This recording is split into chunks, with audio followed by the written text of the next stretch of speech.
Record breaking కలెక్షన్లతో box office దగ్గర sensational రన్లు సొంతం చేసుకుంటూ దూసుకుపోతున్న విక్టరీ వెంకటేష్ నటించిన లేటెస్ట్ మూవీ సంక్రాంతికి వస్తున్న సినిమా 6 రోజుల సంక్రాంతి ఫెస్టివల్ వీకెండ్ ను ఓ రేంజ్ లో వీర విహారం చేసే కలెక్షన్లతో పూర్తి చేసుకుని ఇప్పుడు ఫెస్టివల్ వీక్ తర్వాత వర్కింగ్ డేస్ లోకి అడుగుపెట్టింది. 7వ రోజున మిగిలిన సినిమాల మాదిరిగానే ఈ సినిమాకు వర్కింగ్ డే ఇంపాక్ట్ వలన సండేతో పోల్చితే మండే డ్రాప్స్ గట్టిగానే ఉండగా ఈవినింగ్ అండ్ నైట్ షోలకు తిరిగి జోరు చూపించడం మొదలుపెట్టింది సినిమా. ఓవరాల్ గా ట్రాక్ చేసిన సెంటర్స్ లో సినిమాకు సండేతో పోల్చితే మండే 65% వరకు డ్రాప్స్ అయితే కనిపించాయి. బాక్సాఫీస్ దగ్గర 7వ రోజు ఈవినింగ్ అండ్ నైట్ షోలు బాగానే కొనసాగుతూ ఉన్న నేపథ్యంలో సినిమా 5 కోట్లకు అటు ఇటుగా షేర్ అందుకునే అవకాశం ఉంది. ఆఫ్లైన్ టికెట్ సేల్స్ లెక్కలు కనుక బాగుంటే షేర్ ఇంకా పెరగవచ్చు. ఇక Karnataka, rest of India, overseas లలో కూడా పర్వాలేదనిపించే విధంగా సినిమా హోల్డ్ ను చూపెడుతూ ఉన్న నేపథ్యంలో 6.5 కోట్లకు అటు ఇటుగా షేర్ అందుకునే అవకాశం ఉండగా సినిమా కనుక ఓవరాల్ గా ఈ రోజు ఇంకా అంచనాలను మించిపోయి 7 నుండి 7.5 కోట్ల వరకు షేర్ ను కనుక సాధించగలిగితే రిమార్కబుల్ జోరును చూపించింది అని అంచనా వేయవచ్చు. ఓవరాల్ గా సినిమా వర్కింగ్ డేస్ లో మంచి హోల్డింగ్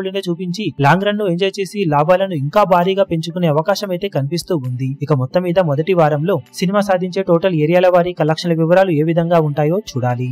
ఈ వీడియో మీకు నచ్చినట్లయితే లైక్ చేయండి, షేర్ చేయండి, ఛానల్ ను సబ్స్క్రైబ్ చేయడం మాత్రం మరవకండి. ఏ చిన్న అప్డేట్ ను మిస్ అవ్వకూడదు అనుకుంటే బెల్ ఐకాన్ ను ప్రెస్ చేయండి.